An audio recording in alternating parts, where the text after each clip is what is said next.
발표해야 되나. 이제 가족끼리 다 하셨고, 우리 부모님들끼리, 사랑하는 또 우리 형제 자매들끼리 다 하셨는데, 가장 어려운 게 뭐죠? 저 밖에 나가서, 세상에 나가서 터치를 하죠. 우리끼리 연습하셨고, 밖에 나가서, 마을회관에서, 그리고 또 하여튼 믿지 않는 사람들에게 터치하실 수 있는 그런 전도인이 되셔야 한다고 오늘 영상의 마지막 부분에 결론 지었죠. 자, 오늘 말씀이 그래서 한 사람을 통한 새로운 구원의 역사입니다. 제목이 좀 긴데요. 저 한 사람이 누구일까요? 오늘 본문에 나오는 아브라함입니다. 본문에는 아브라함인데 이제 하나님께서 아브라함이라고 이름을 바꿔주셨죠. 또 아내의 이름도 사레였는데 사라로 이름이 바뀌게 됩니다. 우리가 함께 읽은 창세기 12장부터는 하나님의 구원 사역이 전 인류적인 차원의 구원 사역에서 이제는 어떻게 변했나요? 한 사람을 택해서 그 구원의 계획을 시작하셨어요. 영예롭게 그 첫 번째 한 사람이 누구예요? 아브라함으로 시작된 것이죠. 이 아브라함이라는 한 사람을 통해서 새로운 구원의 역사를 시작하신 것입니다. 노아까지는 심판이었죠. 그런데 아브라함부터 이제 다시 아브라함을 믿음의 조상으로 세우시고 하나님의 그 놀라운 구원의 역사가 성경 말씀, 창세기부터 구약부터 신약에 이르기까지 그 대단원의 역사가 시작되는 것입니다. 하나님의 부르심을 받을 당시 아브라함이 그런 머물렀던 곳, 오늘 본문에 하란이라고 나오는데요. 하란이 도시 이름이기도 하고 아브라함의 형제의 이름이기도 합니다. 아브라함의 동생 이름이 하란이요. 지명 이름, 사람 이름 똑같습니다. 하란. 자, 아브라함이 부르심을 받을 그 당시 아브라함이 머물던 그곳 하란이라는 곳이 있었는데 그곳은 길이라는 뜻을 가지고 있고요. 교통의 요충지였고 상업이 번창했던 문명의 중심지였습니다. 지금 예루살렘까지는 아니고 한 대구 정도 되는 것 같아요. 우리 지금 현재의 도시 규모라면, 그죠? 대구가 교통의 요충지지 않습니까? 그리고 아주 대도시잖아요. 그곳 하란에서 과연 아브라함은 어떤 환경, 어떤 사회적으로 어떤 위치에 있었을까요? 궁금하지 않으십니까? 창세기 11장 마지막 절에 보면 아브라함의 아버지 이름이 데라였는데 데라가 그 아들 아브라함과 하란의 아들인 그의 손자 롯과 그의 며느리 아브라함의 아내 사레를 데리고 갈대아인의 우르가 아브라함의 고향이죠. 시골이에요. 우리 나평 땅과 같은 그런 아주 시골입니다. 그곳을 떠나 가나안 땅으로 가고자 하더니 가나안으로 바로 가지 못하고 어디에 들렸다고요? 하란.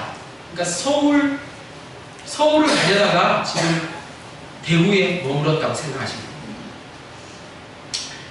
데라의 나이가 205세가 되어 하란에서 죽었더라. 아브라함의 아버지는 그만 하란에서 숨을 거두고 말았습니다.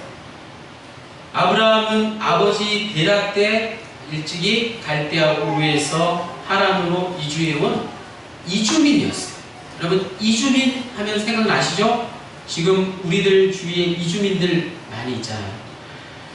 그때 하란이라는 대도시에는 그런 유목민들이 많이 있었는데 이런 주변의 병방 지역에서 이주해온 그런 아브라함 같은 그런 이주민들, 이방인들이 대도시 하란에 와서 할 수 있는 일이라고는 뭐가 있겠습니까? 겨우 유목생활 정도였다는 것이죠. 하란은 아모리 족속이라는 이방 족속의 도시였는데 그 아모리 족속은 아주 이방인들에게 아주 철저하게 경계하고 배척했던 그런 민족이었습니다. 창세기 11장 27절로 29절에 아브라함의 동생 둘, 바로 나홀과 하란이었는데 나홀이 밀가라는 여인과 결혼하고 밀가는 아브라함의 동생 하란의 딸이었다는 것이죠. 그래서 아브라함이 누구하고 결혼했냐면 족보를 따져보면 바로 조카하고 결혼하게 됩니다. 아모리 사람의 도시 하란에 온 셈족, 아브라함은 노아의 아들 중에 셈이라는 사람이 있었잖아요. 그래서 셈 족보를 구분되는데 그곳에 있는 하란에 있는 원주민과 결혼할 것은 상상도 못하고 그저 자신의 친척 중에 하나인 조카와 결혼을 하게 된 것입니다. 아브라함의 그런 배경에 대해서 사회적인 배경 그리고 신앙적인 배경에 대해서 구체적으로 알아보면 말씀드린 대로 하란에 있던 그 아브라함과 같은 그런 이방인들은 아주 사회적 위치가 아주 형편없이 아주 가장 천민 취급을 당하고 살았습니다. 요즘 외국인 노동자들 보면 어떤가요? 아주 막노동에 시달리고 또 시골로 농촌으로 결혼해서 정말 어떻게 보면 어디 한번 나가지도 못하고 일만 하며 애 낳고 그렇게 살고 있지 않나요? 아주 어떻게 보면 보기 안쓰럽잖아요. 그런 생활을 아브라함이 시작하게 된 것입니다. 그들 가족들이 그곳 주민들에게 받아들여지지 않았다는 점에서 불법 체류자라는 표현이 맞을 것입니다.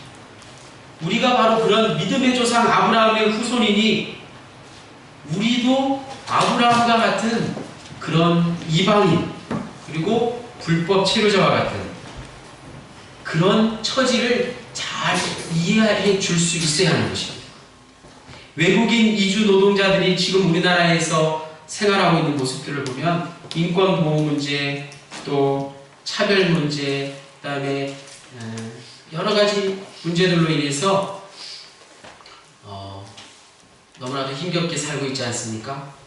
우리가 그들의 처지를 오늘 특별히 아브라함의 그 하란에서의 생활을 통해서 잘 이해해주고 그들에게 온정을 베푸는 그런 마음이 있어야 할 줄 믿습니다. 11장 32절 말씀에 하란에서 아버지 데려가 죽게 되고 졸지에 아브라함은 그의 모든 가족을 책임져야 하는 가장이 된 것입니다. 아브라함의 막내 동생 하란은 이미 갈대아 우르에서 죽었으니 아브라함은 이제 막내 조카 롯의 가족까지 모두 책임져야 하는 참으로 고달픈 하루하루의 그 인생을 살아가는 그런 상황이었던 것입니다. 그렇다고 해서 아브라함의 신앙적 배경이 아주 독실한 그 믿음의 집안에서 자라났을까요? 그렇지 않습니다. 아버지 데라는 하란으로 오기 전부터 이미 이방신을 섬기던 그런 사람이었습니다. 그래서 아브라함에게는 아무런 신앙적 배경도 없었고 어떤 신앙적 유산도 물려받지 않은 믿음의 1세대였던 것입니다. 여러분 믿음의 1세대가 얼마나 힘든지 아시나요? 믿음의 1세대는 정말 여러모로 고난을 당하게 되는 것이죠. 바로 아브라함이 믿음의 1세대였던 것입니다. 그리고 하란이라는 도시가 수많은 이방신들을 숭배하는 그런 상황이었습니다. 신앙적 배경이 좋지 못했다는 것이죠. 아브라함이 믿음이 좋았다고 하길래 아주 믿음의 집안에서 또 주변 환경이 아주 좋은 하나님을 잘 섬기는 그런 곳에서 성장한 것이 아니라는 말씀입니다. 그런 아브라함을 오늘 본문 12장 1절에서 하나님께서 이렇게 부르셨습니다. 여호와께서 아브라함에게 이르시되 너는 너의 고향과 친척과 아버지의 집을 떠나 내가 내게 보여줄 땅으로 가라. 이렇게 말씀하셨어요. 하나님께서 이제 새로운 구원의 역사를 시작하시려고 우리 이곳에 낙평영문에 그리고 우리 대한민국에 누군가를 택하신다고 한번 가정해 볼까요? 누구를 택하실 것 같아요? 아주 똑똑하고 유능하고 젊고 패기 있는 사람, 그 사람을 선택하면 아주 그 일이 잘 될 것 같죠? 그렇지 않습니까? 그리고 아주 큰 도시에 가서 정치의 중심 그리고 또 경제의 그런 아주 대기업들이 있는 그런 곳에 가셔서 하나님께서 누군가를 선택하실 것 같지만 하나님께서 모두 지나치셨다는 것이죠. 우리나라에는 초대형 교회도 많고 또 우리나라에는 믿음이 좋은 분들이 많이 있는데 그 가운데 우리 사회에서 가난하고 소외되고 또 차별받고 사회적으로 어떤 영향력도 행사할 수 없는 불법 체류자 중에 하나인 이주 노동자 한 사람에게 나타나셔서 이렇게 말씀하신 것입니다. 이제 내가 세상을 새롭게 뒤집어 놓을 새로운 역사를 시작할 것인데 바로 너를 통해서, 당신을 통해서 그 역사를 시작할 것이다. 너에게는 아무런 사회적 배경도 경제적 배경도 신앙적 배경도 없다고 걱정하거나 염려하지 말라. 나의 계획을 시작하는 때 그 어떤 배경도 필요 없단다. 단지 너는 지금 내가 있는 그 고향과 친척과 아버지 집을 떠나서 내가 내게 보여주는 그곳으로 갈 수 있는 믿음의 용기만 있으면 된다. 이렇게 하나님께서 말씀해 주신 것입니다. 바로 그 하나님께서 오늘 우리에게 하시는 말씀, 오늘 우리에게 또 다른 한 사람을 택하셔서 오늘 가난하고 외롭고 병들고 지친 이들 가운데 한 사람을 택하셔서 부르시고 말씀하신다는 것입니다. 아브라함에게 들려주신 그 동일한 말씀을 오늘 이 시간 저와 여러분에게 들려주신다는 사실입니다. 하나님께서 왜 아브라함을 선택하셨을까요? 하란에 많고 많은 사람들 중에 왜 하필 아브라함에게 나타나신 것일까요? 창세기 19장 말씀에 소돔과 고모라 이야기가 나옵니다. 하나님께서는 소돔과 고모라를 멸망시키지 않기 위해서 아브라함과 협상해 보지만 그 땅에 의인 50명이 있다면 50명이 안 되면 45명이 있다면 그것도 안 되면 30명, 20명, 마지막으로 10명까지만 의인이 있다면 내가 그 땅을 멸망치 않으리라 아브라함에게 말씀하셨습니다. 그런데 한 명도 없었다는 사실. 소돔과 고모라 땅이 멸망하게 된 이유 의인이 없었다는 거예요. 당시 하란, 지금 하란이라는 대도시에도 소돔과 고모라 땅 못지않게 의인을 찾기 힘든 상황이었다는 말씀입니다. 하나님께서 새로운 구원의 역사를 시작하시려고 이 일을 함께할 사람을 부르고 계시는데 수만 명의 사람들 속에서 그 일을 맡길 적당한 사람을 찾지 못하셨다는 것입니다. 안타까운 일이죠. 그래서 결국에는 우르라는 아주 시골에서 온 유목민, 불법 체류자와 같은 아브라함을 택하셔서 그에게 오늘과 같은 말씀을 들려주신 것입니다. 사회적으로 신앙적으로 아브라함은 아무것도 가진 것이 없는 사람이었지만 그는 여호와 하나님의 말씀에 믿음으로 떠날 수 있는 사람이 되었습니다. 그것 하나만으로 하나님께서는 많고 많은 사람 중에 아브라함을 통하여 새로운 구원의 역사를 시작하시는 것입니다.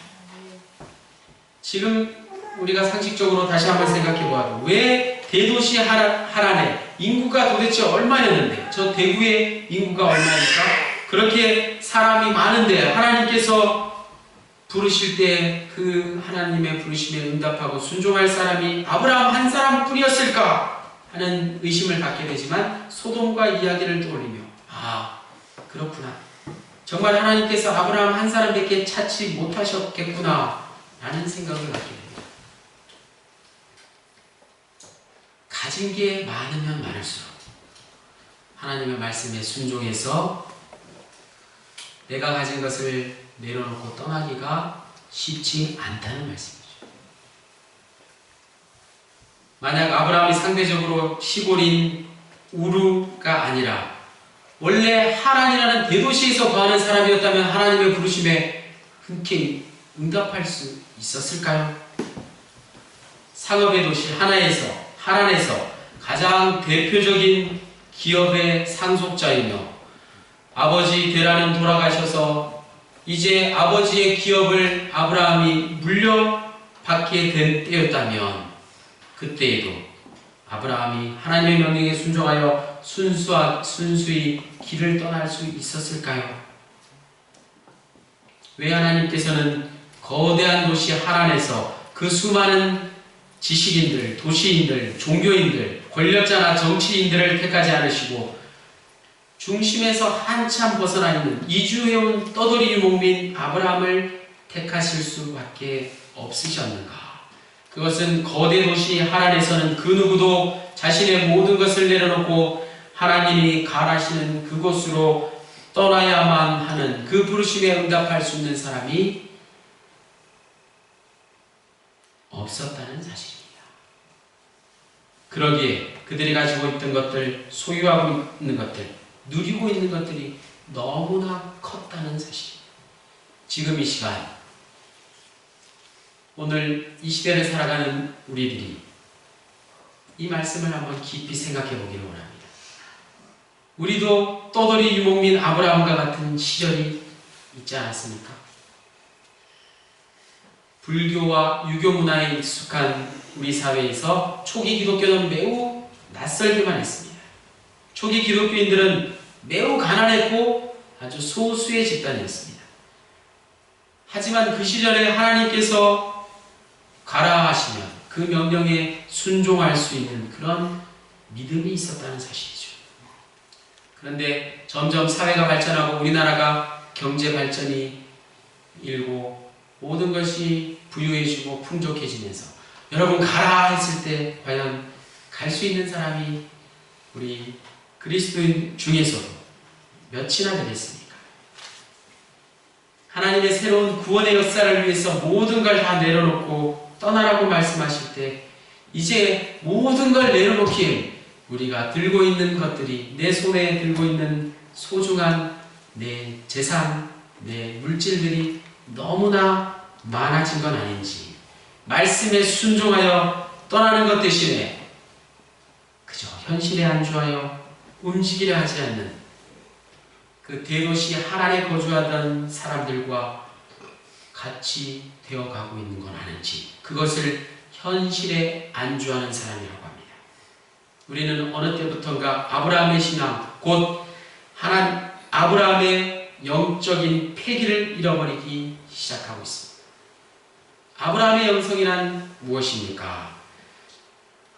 하란의 변두리 유목민의 천막을 넘어서 밤하늘의 별들의 틈새를 뚫고 밤의 침묵을 깨시고 거대한 우주로부터 미세한 음성을 들려주시는 그 주님의 음성 앞에 두 손 들고 앞으로 나가 하나님의 음성을 듣는 그 아브라함의 영성, 그 겸손한 아브라함의 영성이 오늘 우리에게 회복되어져야 할 줄로 믿습니다. 마지막으로 아브라함의 순종과 인내의 믿음인 것입니다. 하나님께서 아브라함을 택하신 이유가 단순히 아브라함이 아무것도 가진 자가 없었기 때문만은 아닙니다. 바로 아브라함에게는 특별한 점 하나가 있었으니 하나님의 약속을 받은 후 아브라함의 삶을 보면 알 수 있습니다. 하나님의 음성을 듣고 하나님의 약속을 믿고 아브라함은 이제 하나님의 말씀대로 순종하고 인내하며 살겠노라고 다짐하게 된다는 말씀입니다. 아브라함의 당시 상황은 75세라는 늙은 나이에 한 명의 자녀도 없는 그런 처지였습니다. 더군다나 하나님께서 약속해 주시고 100살이 넘도록 25년이라는 시간 동안 자녀는 태어나지 않았습니다. 아내 사라도 늙어 임신할 수 없는 상태가 되었습니다. 땅을 차지하게 된다는 하나님의 약속은 여전히 유랑생활 가운데 헤매는 그런 가운데 있었고, 하나님의 축복 또한 어떻습니까? 약속의 땅 가나안에서 가뭄과 기근을 만나 그 땅을 다시 떠나 애굽으로 두어 번 오르락 내리락 하는 그런 방랑 생활을 계속하던 그였습니다. 가는 곳마다 크고 작은 갈등과 싸워야 했고, 전쟁이 있었는가 하면 가족들 간의 다툼도 있었고, 서로 갈라지는 그런 이별도 경험해야 했습니다. 하나님의 약속은 마치 부도가 난 것처럼 25년이라는 세월을 송두리째 허무하게 허송세월 해버렸다는 것입니다. 그러나 약속과 성취 사이에 뜸이 든다는 사실, 뜸이 필요하다는 사실, 그 무르익는 기간을 아브라함은 잘 참고 견뎌내었습니다. 이 과정을 어떻게 보내느냐가 어떤 열매를 맺게 되는가 결정하게 된다는 사실입니다. 떠돌이 유목민 아브라함에게 하나님의 말씀을 듣고 즉시 떠날 수 있었던 그 순종의 믿음, 뿐만 아니라 아브라함이 가지고 있던 또 하나의 믿음, 약속과 성취 사이의 기간을 끝까지 견뎌낼 수 있는 인내의 믿음, 이 두 가지 순종과 인내의 믿음으로 아브라함은 하나님께서 세워주신 그 믿음의 조상으로 우뚝 섰습니다. 오늘 이 시간 하나님께서 다시 묻고 계십니다. 아브라함에게 주신 말씀처럼 오늘 우리에게 하나님께서 질문하시는 줄로 믿습니다. 내가 오늘 내게 보여줄 약속의 땅을 향하여 믿음으로 순종하며 떠날 수 있겠느냐? 라고 우리에게 물으실 때 아멘 할렐루야 라고 대답할 수 있는 저희들의 믿음 되기를 원합니다. 순종의 믿음, 인내의 믿음이 우리 모두에게 필요한 것입니다. 오늘 말씀은 아브라함처럼 지금 우리가 있는 이 땅, 이 고향 땅, 낙평 땅을 당장 떠나서 어디 대구로 서울로 가라는 말씀은 아닙니다. 그 말씀보다는 한 영혼을 찾아 떠나라는 말씀인 줄로 믿습니다. 그 땅에 이르기까지 끝까지 인내하며 그 길을 걸어갈 수 있겠느냐.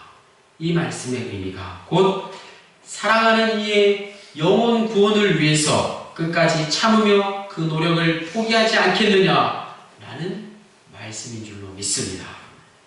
그러므로 오늘 본문 말씀을 통해서 성경은 한 사람, 아브라함을 통해서 새롭게 시작된 구원의 역사를 이야기하고 있습니다. 지난주부터 시작된 50일 전도운동 레인보우 캠페인을 시작하면서 내건 캐치프레이즈가 바로 한 영혼을 주님께로, 한 영혼을 찾아 떠나는 50일간의 전도 여행입니다. 그래서 아브라함이 떠난 것처럼 우리는 한 영혼을 위해서 떠나자는 그런 말씀입니다. 갈대아 우르를 버리고 하란으로 떠난 아브라함처럼 우리가 낙평 땅을 버리고 어디로 떠나자는 얘기가 아니라 이 낙평 땅 안에서도 죽어가는 영혼들, 믿지 않는 영혼들을 위해서 여러분 여행을 시작해 보시기 바랍니다. 한 영혼이 얼마나 소중한지 그 한 영혼을 위해서 이제 여러분 한 사람을 통해서 새롭게 시작하는 구원의 역사가, 하나님의 놀라운 역사가 펼쳐지시기를 간절히 소원합니다. 사회적으로, 신앙적으로 나는 아무런 힘도 없고 아무런 배경도 없습니다. 오늘 아브라함의 말씀을 보지 않으셨습니까? 아브라함이 믿음의 조상이었는데 그 믿음의 조상이 되기 전까지 어떤 사회적 그런 신앙적 배경 속에서 자라났는지 여러분 오늘 말씀을 기억하시면서 아브라함과 같은 믿음으로 순종의 길을 떠날 수 있는 끝까지 그 길을 인내하며 걸어갈 수 있는 믿음의 자녀들 모두가 되시기를 주님의 이름으로 간절히 축원합니다. 할렐루야.